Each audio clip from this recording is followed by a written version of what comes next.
pertanian kita dorong.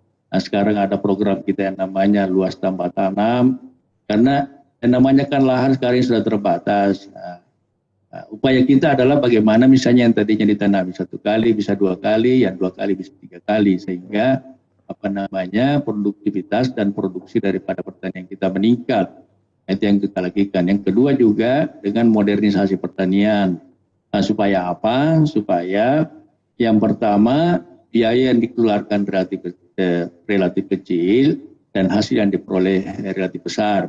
Nah, kita bantu misalnya katakanlah Alsintan, alat-alat dan mesin pertanian.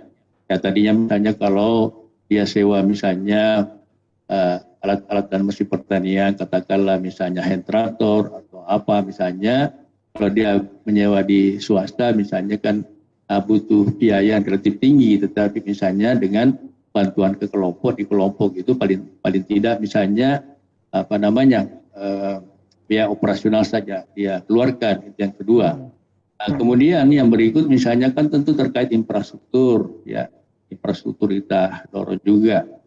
Nah, kemudian UMKM sekarang ini kita kerjasama dengan Politeknik ATI, ya.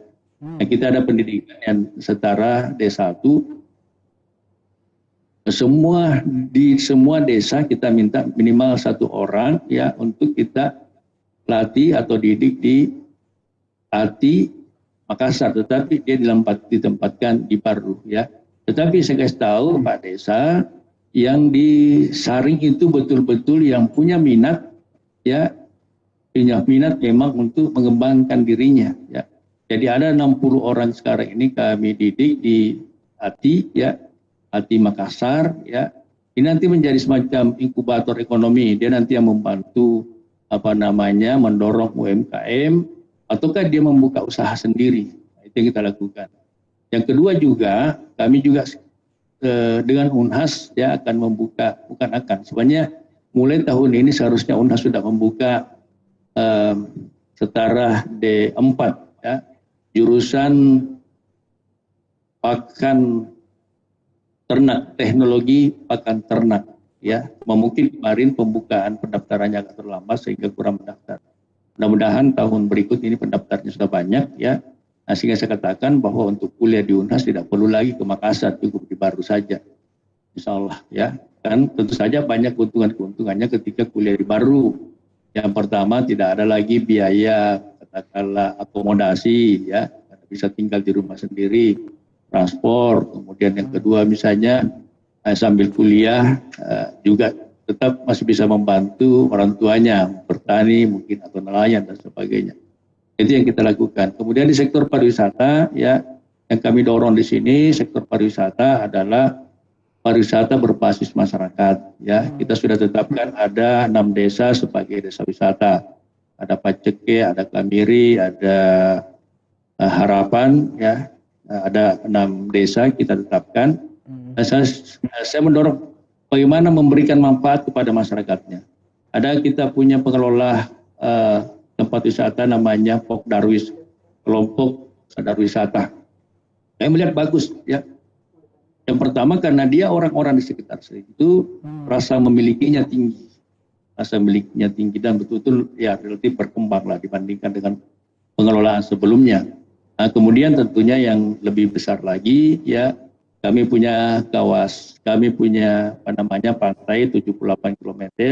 Kami punya pelabuhan terdalam kedua di Indonesia setelah Cilegon, aman 12 jam, aman 12 bulan. Katakanlah sepanjang tahun aman karena ada breakwater berupa pulau yang namanya Pulau Panik yang di depan, ya. Di sekitar kawasan pelabuhan ini kita kembangkan, kita rancang menjadi kawasan ekonomi khusus. Kami kemarin sudah diskusi panjang dengan IMA Makassar. Yang persoalan sebenarnya untuk penetapan sebagai kawasan ekonomi khusus ini relatif agak panjang karena harus ada kepemilikan dari pemerintah ataukah perusahaan persero BUMD. Sehingga mungkin yang kita dorong pertama itu adalah kawasan industri, karena waktu diskusi kami kemarin dengan pihak IMA bahwa karena kelebihan perbedaannya antara kawasan industri dengan kawasan ekonomi khusus. Kalau sudah ditetapkan suatu wilayah sebagai kawasan ekonomi khusus, dia akan mendapatkan insentif tertentu, insentif pajak, insentif misalnya bahan baku impor, insentif di perizinan dari pemerintah daerah. Tetapi kemarin saya sampaikan bahwa sebenarnya pengusaha itu insentif itu penting, tetapi sepanjang marginnya bagus, lebih bagus daripada misalnya insentif itu, tidak apa-apa tanpa insentif juga. Mudah-mudahan dengan konsep ini jalan, apalagi kalau nilai lebih keunggulan daripada kawasan kita ini, ya yang pertama ada pelabuhannya, yang kedua juga apalagi nanti ke depan akan terkoneksi dengan jalur kereta api Makassar. Berarti nanti pusatnya di mana itu Pak Bupati, kota ekonomi khusus itu?